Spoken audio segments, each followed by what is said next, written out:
Hello, I am Ryan. Hello, I am Amy. Welcome to Listen to English Podcast. Okay, so today we're going to be looking at something that I think we all struggle with, especially when we're trying to learn a new language. Yeah. And that is how to actually remember all those new words. Yeah.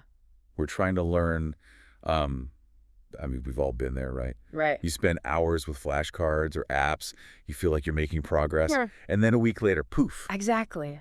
It's like those words never even existed. It's so frustrating, isn't it? Yeah. It really is. It makes you wonder if you're even capable of learning a new language sometimes. Yeah, for sure. But here's the thing. Okay. Studies show that forgetting new vocabulary is actually incredibly common. Really? And it has more to do with how our brains are wired than our intelligence or ability. So it's not just me then? No, not at all. That's a relief. It's very, very common. But if it's so normal, why does it happen? Right. What makes remembering new words feel like such an uphill battle? Well, one of the biggest culprits is simply a lack of active use. It appears that if you don't start using a new word in real-life situations pretty quickly after you learn it, your brain kind of just tosses it out. Wow. Think about it like this. Okay. Our brains are constantly bombarded with information, Yeah, they are. and they have to prioritize what to hold on to. Right. If a word isn't being used, the brain decides it's not essential and lets it fade away. That makes sense. Yeah. It's like when I try to show off a fancy new word I learned to my friends, Uh-huh. and then I completely blank on it. Yeah. It's like my brain decided impressing my friends with my vast vocabulary Right. wasn't a high enough priority. Exactly. It's all about relevance and application. Right. But there's more to it than just using the words. Another challenge is that many people try to learn too many new words at once. Okay. Imagine trying to stuff a whole week's worth of groceries into a tiny fridge. Oh, yeah. It's just not going to work. No. Our brains have a limited capacity for processing new information, and when we overload them, things start to fall out. Oh, tell me about it. I'm the queen of overambitious vocabulary goals. I Right. get all excited and write down like 50 words I want to learn, and then I end up feeling overwhelmed and discouraged when I can't remember half of them a few days later. I think a lot of us can relate to that feeling, Yeah. and that ties into another common reason why those words slip away: insufficient review. Okay. It appears that consistent review is absolutely crucial for moving information from our short-term memory to our long-term memory. Mm-hmm. Think of it like building a muscle. You have to keep using it and challenging it to make it stronger. Right. If you just do one bicep curl and then never lift another weight again, your arm isn't going to magically get ripped, right? Okay. That analogy is making me rethink my whole vocabulary learning strategy. Good. So it's not enough to just learn the words once we have to keep revisiting them and using them. Exactly. No more cramming sessions the night before a test, I guess. Exactly. Spacing out your review sessions, even if it's just for a few minutes each day, can make a huge difference in how well you retain those words over the long haul. It's about creating a consistent habit, not about brute forcing information into your brain. So it's more like a marathon than a sprint. A marathon, exactly. You can get on board with that. Yeah. I mean, who doesn't love a good slow burn when it comes to personal growth? Right. But speaking of marathons, Yeah. have you noticed that when you do manage to remember a new word and actually use it in a conversation, Yes. it feels almost like you've just run a mental marathon? It does. Like, yes, my brain is getting stronger. I love that. It, Yeah. it highlights something really important, the emotional aspect of learning. Yeah. Studies show that when we connect new words to things that we care about, to our personal experiences, hobbies, or even just funny stories, Uh-huh. they become more meaningful and therefore easier to remember. That's so true. Yeah. It's not just about memorizing a definition. It's about weaving those words into the fabric of our lives. Exactly. And that brings us to the question of why we're even bothering with all of this in the first place. Why is it so important to expand our vocabulary? I mean, sure, it's nice to sound intelligent and win at Scrabble, Yeah. but there's got to be more to it than that, right? Right. You hit the nail on the head. While sounding intelligent is a nice perk, the benefits go much deeper. Okay. At its core, having a strong vocabulary empowers us to communicate more effectively. Mm-hmm. It allows us to express ourselves with more clarity, precision, and nuance, which can boost our confidence in all sorts of situations, whether it's giving a presentation at work, writing a compelling email, or even just chatting with friends. That makes sense. When you have the right words at your fingertips, you don't feel like you're constantly searching for them or stumbling over your thoughts. Right. It makes conversations flow more smoothly, and Right. it can make your writing more engaging and persuasive. Exactly. It's like having the right tool for the job. Exactly. And on the flip side, a strong vocabulary also helps us better understand what others are saying, whether we're listening to a podcast, reading a book, or even watching a movie in a foreign language. It's like having a decoder ring for the world of language. Yeah. Suddenly, all these subtle shades of meaning and layers of complexity become clear. Right. It's like upgrading from a blurry old TV to a high-definition screen. That's a great analogy. And when you think about it, how much richer do our experiences become when we can truly grasp the meaning behind the words? Yeah. Books, movies, conversations, they all take on a whole new level of depth and understanding. It's like suddenly being able to see all the colors in a rainbow that you never even knew existed before. Exactly. And beyond personal enrichment, let's not forget the practical benefits. Right. A strong vocabulary can be a huge asset in academic and professional settings. Yeah. It allows you to comprehend complex information more easily, participate in discussions more meaningfully, and even excel in your chosen field. So it's not just about sounding smart. It's about actually being able to think more deeply and critically. Exactly. It's about equipping ourselves with the tools to engage with the world in a more meaningful way. Precisely, it's about unlocking our full potential as communicators, thinkers, and learners. I'm convinced a rich vocabulary is a superpower. It is. So let's get down to the practical stuff. Right. What are some of the smartest, most effective strategies for actually making those new words stick? Give us the goods. Okay. I'm ready to level up my vocabulary game. I'm so glad you asked. This is where the fun really begins. Let's start with a strategy we've touched on already, active use. Okay. This is absolutely fundamental. Don't just passively read a word and its definition. Try to use that word immediately. Write a sentence with it. Create a funny scenario, or even try explaining it to someone else. Okay. The more you actively engage with the word, the more likely it is to stick. So get those words out there in the wild. Yes. Let them roam free and see what happens. Yeah, you Like will. it. Exactly. But what about when we're learning a whole bunch of new words at once? Right. How do we keep them all straight? That's where our next strategy comes in word grouping.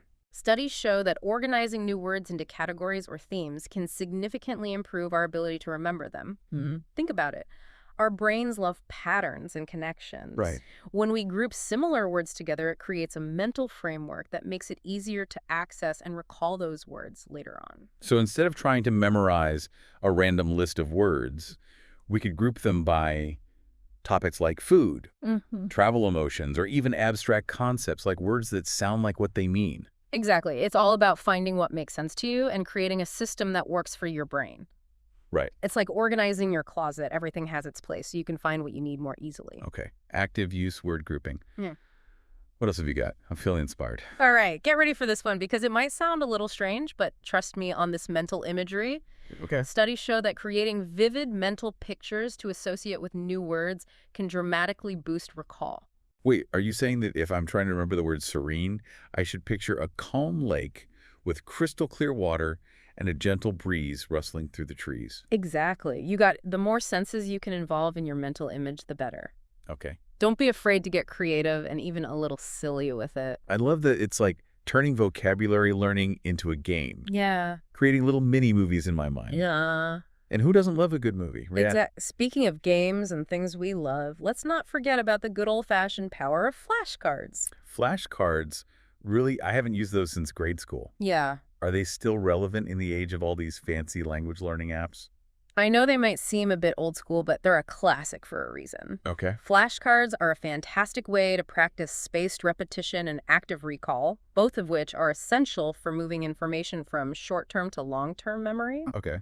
Plus, they're super portable, and you can use them anywhere, anytime. Okay, you've convinced me to give flashcards another look. But what's the best way to use them? Do I just stare at them until the words magically imprint themselves on my brain? Not quite. Luckily, technology has made flashcards even more accessible and effective. Okay. There are tons of great apps out there that let you create digital flashcards with images, audio, and even spaced repetition features that remind you to review words at specific intervals. So technology can be our friend in the quest for vocabulary domination. That's good to know.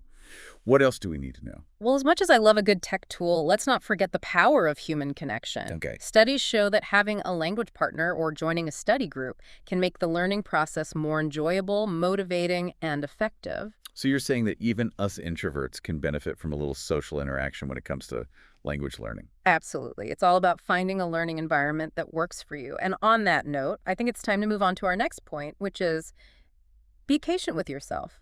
Language learning is a journey, not a race. Okay. It's going to take time, effort, and consistency. There will be days when you feel like you're making amazing progress, and there will be days when you feel like you're back at square one. Mm-hmm. But the most important thing is to keep going and to celebrate your wins, no matter how small they may seem. That's great advice for pretty much everything in life, I think. It is. Small, consistent steps over time lead to big results. It's a marathon, not a sprint, remember? You got it. And with the right mindset and a toolbox full of effective strategies, you can achieve incredible things. You might even surprise yourself with how much you can learn and how much you can grow. I love it. I'm feeling so inspired and ready to tackle those vocabulary challenges head on. Good. I think we've covered a lot of ground here. We have. From why it's so hard to remember new words Yeah. to why it's so important to expand our vocabulary. Right. And we've even armed ourselves with a whole arsenal of strategies to try out. But before we dive into some specific examples and personal anecdotes that might help our listeners get started on their own vocabulary adventures, I think it's time to take a quick break. We'll be right back after this short interlude. Sounds good. So we've talked about the science behind remembering words and why expanding our vocabulary is so important, but let's get a little more personal for a moment. Have you ever had any particularly stubborn words that just wouldn't stick no matter how hard you tried? Oh, absolutely. I have a hilarious story about that for you. When I was learning Italian, I had this embarrassing habit of mixing up the words for beautiful and delicious. It appears that my brain just couldn't separate the concepts of visual and culinary beauty. Wow. So I would end up complimenting people on their appearance by accidentally telling them they looked tasty. Oh, It made for some awkward moments, to say the least. I bet. But it really does highlight how our personal experiences and associations can sometimes interfere with our ability to learn new words. It's almost like your brain created this humorous shortcut linking beautiful and delicious based on some past experience or maybe even a funny movie scene. Now that you mention it, I do have a vague memory of a cartoon where a character mistakes a painting for a pizza. Maybe that's where it all went wrong. Maybe. So our brains can sometimes work against us in unexpected ways. But on a more positive note, I'm curious to know what techniques UVE found helpful in your own language learning adventures. What really works for you? Well, I've become a huge fan of using flashcards, especially digital ones. I love how you can customize them with images and audio recordings, and the spaced repetition feature is a game changer. Plus, I can squeeze in a few review sessions throughout the day whenever I have a few spare minutes. It's almost addictive, actually. I know, right? It's like a little mental game that you can play anywhere, anytime. And the sense of satisfaction you get when you finally master a tricky word is so rewarding. It's like you've unlocked a secret level in a video game, but for your brain. I love that analogy. And speaking of video games, I think they can be a fantastic tool for language learning. I've been playing this online role-playing game that's entirely in Spanish, and it's amazing how much I've picked up just by immersing myself in that virtual world. That's a great point. It's like you're learning by osmosis just by having fun and engaging with something. You enjoy video games, movies, music, even podcasts like ours. They can all be incredible resources for language learning, especially if you're more of a passive learner who thrives on context and immersion.